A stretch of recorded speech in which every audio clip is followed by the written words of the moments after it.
जी, आज हमारा क्वेश्चन जो है वो 2 है एक्सरसाइज 4.1 का। और एक्सरसाइज 4.1 का जो क्वेश्चन 2 है उसकी स्टेटमेंट है फैक्टराइज एंड रिप्रेजेंट पिक्टोरली, कि आप फैक्टर बनाएं और फिर उसको जो है पिक्चर्स की शक्ल में शो भी करें, पिक्टोरली शो करें। तो देखिए जी, हमारे पास पहला पार्ट है 5x प्लस 15। अब पहले तो हमने इसको जो है वो पहले इसको हम फैक्टराइज कर लेते हैं। देखिए, दो टर्म्स है हमारे पास, एक 5x एक 15। तो इसमें हमने देखना है कि कॉमन क्या आ रहा है। जैसे हम क्वेश्चन 1 में कर चुके हैं कि दो टर्म्स थी या तीन टर्म्स थी, तो उसमें हम देखते थे कि अगर कोई चीज़ कॉमन है तो वो हम कॉमन निकाल लेते थे। तो इसमें भी हम देखेंगे कि क्या कोई चीज़ कॉमन है। तो देखते हैं जी, 5x के अंदर 5 और 15 के अंदर भी 5 होता है, क्योंकि 15 को आप 5 मल्टीप्लाई 3 अगर लिखना चाहें तो लिख सकते हैं। तो इसके अंदर भी 5 है, तो 5 आप कॉमन ले लेंगे, बाहर ले लेंगे। ब्रैकेट में आपका रह जाएगा x प्लस 3। तो ये आपके पास फैक्टर बन गए। अब आपने क्या करना है कि इसको आपने फिक्टोरियली भी इस 5x प्लस 15 को रिप्रेजेंट करना है। देखिए जी, हम इसको कैसे करते हैं। तो इसके लिए ये है कि ये जो हमारे पास x वाली टर्म होती है ना, उसके लिए हम रेक्टेंगल बनाते हैं। जब इसको पिक्चर्स की फॉर्म में तब्दील करते हैं ना, तो x वाली टर्म के लिए हम रेक्टेंगल बना, अब की x के साथ कोफिशिएंट क्या है 5, तो हमें 5 रेक्टेंगल बनानी पड़ेगी। देखिए जी, मैंने 5 रेक्टेंगल बनाई हैं, ये आपके सामने 5 रेक्टेंगल्स हैं।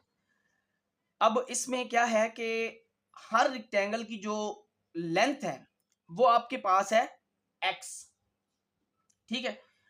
और इसकी जो आप चौड़ाई देख रहे हैं ना, वो हर रेक्टेंगल की चौड़ाई होगी 1, ठीक है।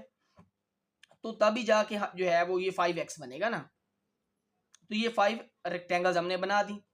अब आगे साथ है 15, ये कांस्टेंट टर्म है, इसमें कोई x नहीं है। तो इसके लिए हमें क्या करना होगा कि 15 स्क्वायर्स बनाने पड़ेंगे, ठीक है। 15 स्क्वायर्स बनाने पड़ेंगे और हर स्क्वायर की आपको पता है साइड जो है वो 1 लेनी पड़ेगी। यानी स्क्वायर्स की चूंकि साइड सारी इक्वल होती हैं, तो हर स्क्वायर की जो साइड होगी वो 1 होगी। देखिए जी, ये आपके पास इस एक ये स्क्वायर है, ये दूसरा स्क्वायर, ये तीसरा स्क्वायर है, क्योंकि देखिए इसमें ये जो साइड बन रही है ना, ये x प्लस 3 फैक्टर को शो कर रही है। और ये वाली जो साइड है ये इस 5 को शो कर रही है, 5 फैक्टर को, क्योंकि दो ही फैक्टर है हमारे पास। ये पूरी जो रेक्टेंगल बनी हुई है ना, ये पूरी रेक्टेंगल इन दो फैक्टर्स को शो करती है। एक फैक्टर में आ जाता है x प्लस 3, ठीक है, इसकी लेंथ में, और इसकी जो विड्थ है, इसकी जो चौड़ाई है, उसके अंदर ये 5 फैक्टर आ जाता है, ठीक है। अच्छा, ये हमारा इसकी फैक्टोरियल फॉर्म थी। अब आप देखें जी, दूसरा पार्ट है x square plus 4x plus 3। अब इसको सबसे पहले हमने क्या करना है, इसके फैक्टर बनाने हैं। देखिए जी, कैसे फैक्टर बनते हैं। अब हमारे पास तीन टर्म्स हैं और तीनों में कोई चीज कॉमन नहीं है, तीनों में कोई चीज कॉमन नहीं है। आप देख सकते हैं इसके अंदर एक्स स्क्वायर है, यहाँ पे भी एक्स है, लेकिन इधर एक्स नहीं है, तो आप एक्स तो नहीं ले सकते। अच्छा, अब आपने कैसे इसको फैक्टर फिर फैक्टराइज करना है, कैसे इसके फैक्टर बनाने हैं। तो उसके लिए ये होगा कि आप देखें, ये जो बीच वाली टर्म है ना, इसको आप दो टर्म की के सम या मतलब एडिशन या सब्ट्रैक्शन की शक्ल में लिखेंगे।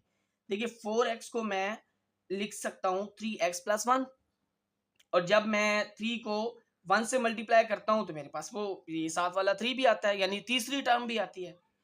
तो मैंने इस 4x को लिख दिया 3x प्लस 1x, ठीक है, ताकि हमारे पास चार टर्म बन जाए। जब चार टर्म्स बन जाएंगी तो हम क्या करेंगे, हम इन दो में से कुछ कॉमन ले लेंगे और फिर इन दो में से कुछ कॉमन ले लेंगे, ठीक है। अब देखते हैं जी इसे आगे। इन दोनों में से आपने देखा कि x कॉमन है, इसमें भी x है, इसमें भी x है, तो आप एक x ले लें।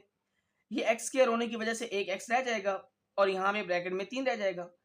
इसमें देखें आप 1x प्लस 3 में इसके साथ 1 है, और इसको भी आप मल्टीप्लाई 1 लिख सकते हैं। तो इन दोनों में 1 है तो आप 1 ले लें, पीछे रह जाएगा x और साथ रह जाएगा प्लस 3। तो ये आप देखें ब्रैकेट के अंदर दोनों बिल्कुल सेम है, बिल्कुल सेम है, कोई फर्क नहीं है, बिल्कुल सेम है। इसलिए आपने इसको अब माना कि ये एक टर्म है ये वाली पूरी, और ये दूसरी टर्म है। तो इन दोनों में से फिर आपने x प्लस 3 को कॉमन ले लिया, क्योंकि दोनों एक जैसे आ रहे हैं, और पीछे रह जाएगा x और प्लस 1। तो इसको आपने दूसरा फैक्टर बना दिया ब्रैकेट के अंदर। तो ये आपके पास दो फैक्टर बनते हैं। अच्छा, इसमें बड़ी जो है ना मजे की बात ये है कि आप जब इस दूसरे स्टेप पे होते हैं ना, तो आपको ये ब्रैकेट के अंदर जो लिखा हुआ है ये बिल्कुल एक जैसा दिखाई देना चाहिए। अगर ये एक जैसा नहीं होगा तो आपकी फैक्टराइजेशन जो है ना वो गलत हो रही है, आपके गलत फैक्टर बन रहे हैं, तो आपको दोबारा चेक करना पड़ेगा।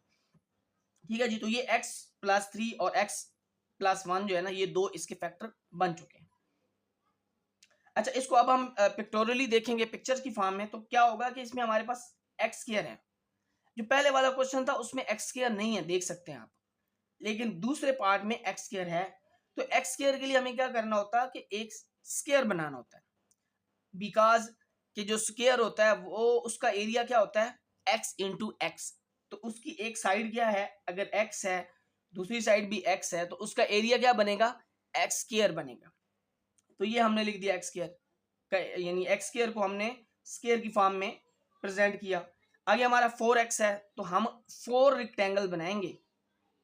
ठीक है, 4 रेक्टेंगल बनाएंगे जिसमें हर एक की जो लेंथ होगी वो x होगी। तो देखें, इसलिए हमने ये जो स्क्वायर है उसकी एक साइड के साथ एक रेक्टेंगल, फिर दूसरी, फिर तीसरी, तीनों रेक्टेंगल्स बना दी। और चौथी जो रेक्टेंगल है, क्योंकि 4 है तो चौथी रेक्टेंगल हम इसकी दूसरी साइड पे बना देंगे। ठीक है जी, ये रेक्टेंगल्स 4 बन गई। अब आगे हमारे पास एक कांस्टेंट है 3, तो उसके लिए हमें क्या करना होगा, 3 स्क्वायर बनाने पड़ेंगे जिसमें से हर एक का जो एरिया होगा वो 1 होगा। देखिए जी, ये पहला स्क्वायर, दूसरा और तीसरा। अच्छा, यहाँ पे मैं आपको ये भी बता दूं कि क्योंकि इसके अंदर माइनस नहीं आ रहा, कोई माइनस की टर्म नहीं है ना, ऊपर वाले में कोई माइनस की टर्म है, तो हम इसको क्या करेंगे, शेड करेंगे सारे को ना, सारे को ग्रे कलर कर देंगे, सारे एरिया को। ठीक है, अगर माइनस होता तो फिर वो माइनस वाला हम एरिया छोड़ देते हैं, लेकिन यहाँ पे माइनस किसी टर्म के साथ नहीं है, इसलिए हम सबको शेड करेंगे। हाँ जी, तीसरा पार्ट देखें जी। तीसरे पार्ट के अंदर क्या है, x square plus 6x plus 8। तो सबसे पहले तो इसके फैक्टर बनाएंगे। अब आप जानते हैं कि ये हमने 8 बनाना है, लेकिन इसको हमने दो टर्म्स के सम या एडिशन या सब्ट्रैक्शन की शक्ल में लिखना है। तो क्या होगा, ये जो 6 है इसको मैं लिख सकता हूँ 2 प्लस 4, और 2 प्लस 4 होता भी 6 है। देखिए 2x प्लस 4x करें तो वो 6x होता है, और जब 2 को 4 से मल्टीप्लाई करूंगा तो वो 8 भी आएगा। तो आप देख सकते हैं, इसको मैंने लिखा 3 टर्म्स को मैंने 4 टर्म्स में चेंज कर दिया। ये बीच वाली एक टर्म को मैंने 2 टर्म के सम की शक्ल में चेंज किया। तो इन दोनों में अब क्या है, x कॉमन है, निकाल लिया, तो पीछे इधर एक x रह गया, एक 2 रह गया। अच्छा, इन दोनों में क्या कॉमन है, ये जो 8 है इसको लिख सकते हो 4 मल्टीप्लाई 2। तो देखो इसमें भी 4 है, और पहले वाली टर्म यानी थर्ड वाली टर्म 4x में भी 4 है, तो ले लो 4। पीछे रह गया इधर x, और साथ रह गया 2।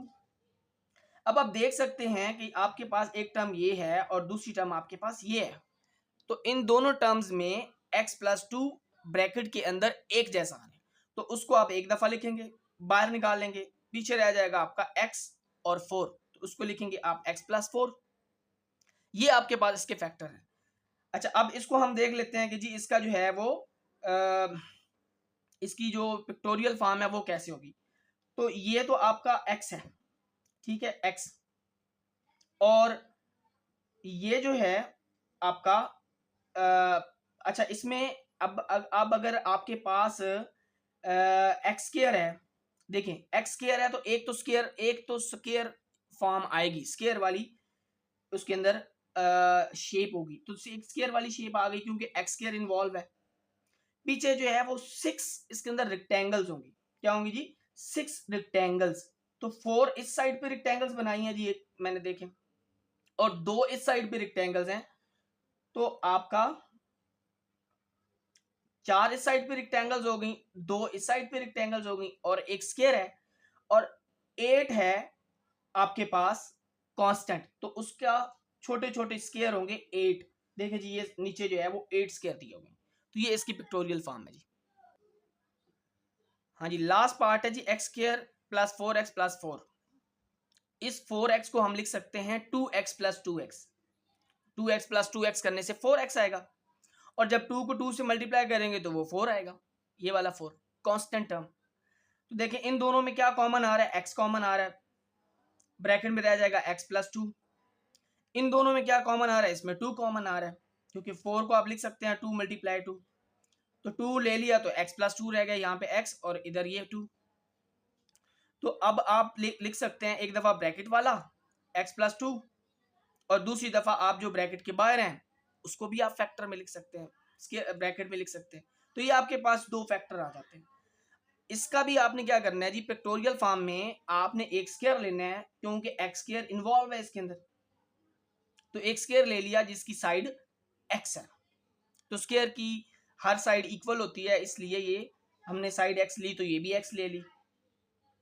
उसके बाद हमारे पास 4x है। 4x मीन कि 4 रेक्टेंगल्स होनी चाहिए, 4 रेक्टेंगल्स बनाई, 2 इस साइड पे बना दी स्क्वायर के, और 2 स्क्वायर के इस साइड पे बना दी, ये 2।